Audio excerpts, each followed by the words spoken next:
Hey folks, I am Kevin Iole from Yahoo Sports. I appreciate you joining me. My guest right now, one of the elite fighters in the world. He has won tons of fights in a row, 16-1, the welterweight champion of the UFC, defending his title Saturday at UFC 251 on Yas Island, Fight Island in Abu Dhabi, none other than Kamaru Usman. Champ, how are you today? I'm good. How are you, Kevin? I am doing awesome, and I am glad that you are here. Let's start very quickly with this. With the fight having changed late, you get a late opponent instead of Gilbert Burns, you go to Masvidal. Everybody's wondering what's going to happen. Did Masvidal have a problem? I wonder if you have a little bit of an issue because you train for a guy with a completely different style. So does that present any problems for you? I mean, it always does. It's always a risk. Each and every time you step in there, it's a risk. And especially especially my situation. First of all, I have everything to lose. I'm the champion of the world. It was my decision. I could have said no. Right. Like everyone's like, oh, well, this guy's stepping in on short notice. Yeah, I understand that, but he has one guy to train for, and that's me. Right. I'm the champion. I'm the one everyone is training for, and I had to be the one to say, yeah, I'll take that fight. I'll take on that challenge. And so, yeah, it's always a risk to be able to step in there, and especially doing it on 7 day notice after you just trained for a different opponent, a different style fighter, and then now having to make that mental switch. But at the end of the day, I think this is what champions are made of. This is what a champion will be remembered for, is being able to take on all challengers, all comers at any given moment. Was wrestling a big part of your preparation as you were working for Gilbert?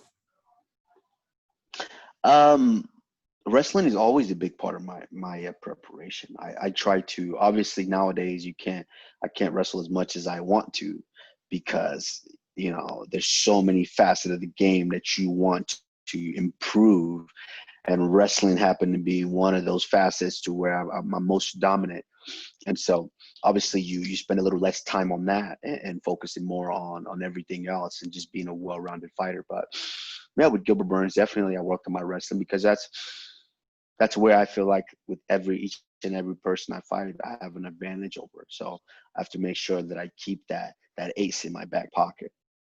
I'm sure most people by now have seen the video on Embedded that was awesome of you coming off the elevator as Masvidal was getting on the elevator. Did you at all see him when you were getting off? And had you seen each other, do you think you would have said anything, or you have just passed each other?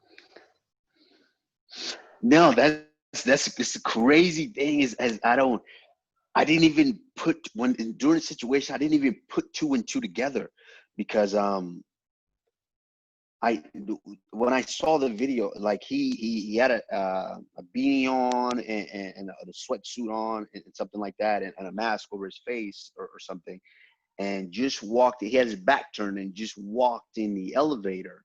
So, and I'm coming off and I'm talking to. I had my coaches behind me, and I had my brother, and then Herb Dean was getting on, and I was, when you're just moving through things and you're not really paying attention to what's going on in front of you, and it's just like moments, like it looks like I glance over, I glance over at him, and then I'm because someone's talking to me, and Herb is talking, and I'm saying something, I think, to Herb, and I turn and I'm saying something, and I'm greeting someone, and then I turn back around, he was like, that quick, boom, boom. And then everyone's like, yo, he was just right there. I was like, who? They was like, Masvidal. I was like, oh, where? It was like, oh, he was just walking in that elevator while you were coming out of the other elevator. And I was like, oh, damn. Las Vegas may have been Fight Island right then if you had seen each other. But at the end of the day, I know he likes to put on this act now. Yeah, he's putting on this act. He's going around saying, yeah, I would have done this or done that, or I would have said this. You wouldn't have said nothing, because at the end of the day, we're not going to let this mess up millions of dollars for us. Right. So I'm not throwing away millions because, you can't be professional to wait till Saturday to get it on. So no, being truthful, no, nothing. We probably would have gave each other that stare down, but nothing really.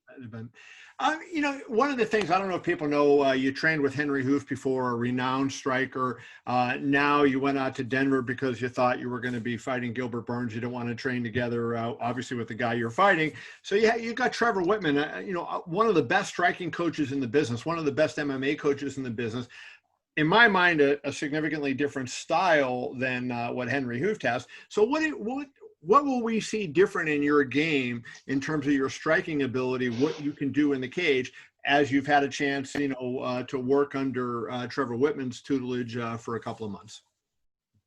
That's still a mystery, you know, even to myself, and even to when you going through a situation like I just went through, going into, you know, preparation with a different coach and a different style, you know, as a student as well, which I am, and I love to be a student, is, yeah, you want to see what changes in your style. You know, you don't necessarily know it yet. Yes, you're training, and in practice you see some of those differences and changes, but you don't necessarily know it until you actually get to go out there and execute it on the Right. night that it does matter. So I'm anxious as well, and I'm curious to see how much that changes. But I know the work that we put in, you know, as far as footwork, as far as being balanced, and knowing when to strike and not to strike, and how to control the range and distance and things like that. You know, these are some of the things that Trevor, I believe, is very is a mastermind at kind of formulating. And I'm anxious to see how this works out there. But at the end of the day, my fight IQ is, I think, is one of the best in the game. So if I have to if all else fails and I have to turn into a dog and go get that win, that's something I know how to do very well. And you proved you can do that down the stretch against Colby Covington in a really terrific fight in your first title defense. You know, Justin Gaethje, the interim lightweight champion, now one of your teammates. Is he going to be in your corner Saturday or no? No, I didn't want to do that to him because Okay. like at the end of the day, you know, the status of his upcoming fight really wasn't known. Mm-hmm. And so I just didn't want to. I mean, he's a champion himself, you know, and I didn't want to be like, hey, come corner me just because we trained together now. You know, I Right. didn't want to put that on him yet.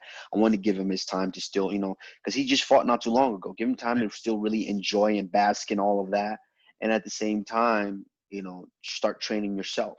And, you know, I think that was one of the things I would have liked to bring him, but you know, I brought another one of my training partners, a really good friend of mine that I've known for a long, long time and trained with, even back at the Black Zillion days.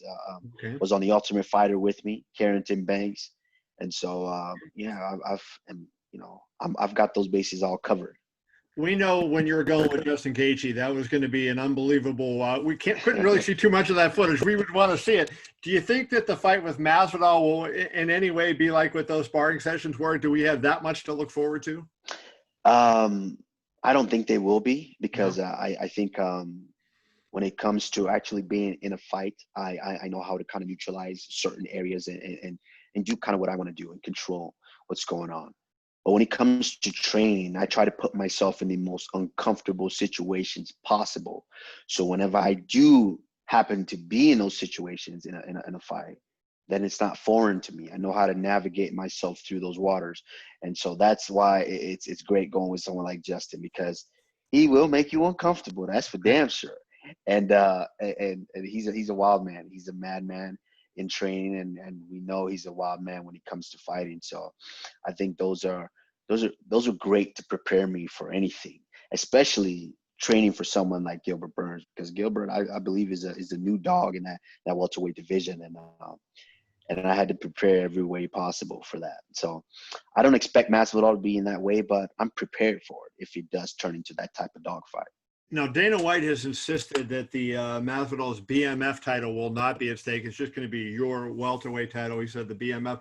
You seem to care about that title. You want that belt. What's the big deal about the BMF belt when you got the big boy belt, the UFC championship there?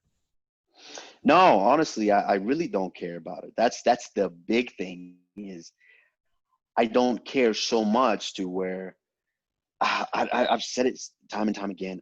It's one thing about me. I don't necessarily just love fighting. I don't. this is not something, oh man, I want to fight today. I don't really love that. I love the aspect of competition. It's my mental mind, my drive Yeah. of competing against this other man and breaking this other man's will and their spirit and letting them know at that point that I am a better man than you at this moment in time in this competition. And I don't want to give him anything. Right now, that's the only promotional aspect that he has to use is, oh, I got this BMF belt. And I, speaking with Dana about it, and that's what Dana said. Of course, Dana was like, no, man, bro, that's one. And I said, Dana, I want that thing. I don't care if you have to make me the same fake one you made him. I just want it so I can throw it in my closet or throw it in the trash and we can kill all that noise.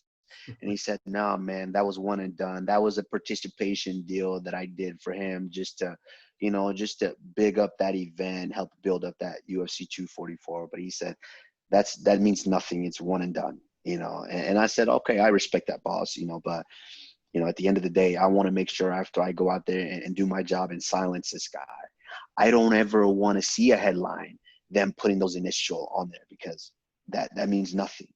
That was a participation thing that Dana did for him. Let's wrap it up with this. I really appreciate your time. Thank you so much for doing this for me. How does this feud end when the fight ends? I mean, you guys have been going back and forth in the media for a while. People remember you running into each other at Radio Row at the Super Bowl. Most times UFC fighters are respectful to each other and not doing this. You guys have been woofing at each other, quite a bit. Do you think you bury the feud with the fight on Saturday? Honestly, I don't know. I hope so because as I mentioned, honestly, deep down, let's be honest, I really have no ill will towards him as a human being. We haven't spent that much time with one another to where I can decipher if he's a terrible human being or not. I don't know that much about him. So it's tough for me to say, but when you step into that octagon with another man, it's the ultimate test. You're gladiators. That's the ultimate test. And usually after that test is done and you have a victor, you're usually able to earn each other's respect. And I'm hoping that happens once I go out there and I earn his respect after, bringing him back down. But at the same time, you never know. Like I thought that would be the case with the last individual that I fought, but unfortunately they're still, I understand because I'm still, I understand because I'm still champion. They feel like, okay, this is another aspect for me to still make a good payday, by still talking and trying to get that fight again. So, maybe there might be those, hey, I respect you. Thank you for beating me up. Let's squash it. I hope for that. But at the end of the day, I'm not holding my breath on it because the last individual didn't do that. And they were best friends for a long, long time. So, birds of a feather, you know how that goes. Exactly. That is Kamaru Usman, the UFC welterweight champion, on Saturday. If he defeats Jorge Masvidal in the main event of UFC 251, he would be the king of Fight Island. So, Kamaru, I really appreciate you joining me. Best of luck on Fight Island on Saturday. Thank you, Kevin. I really appreciate your time as well.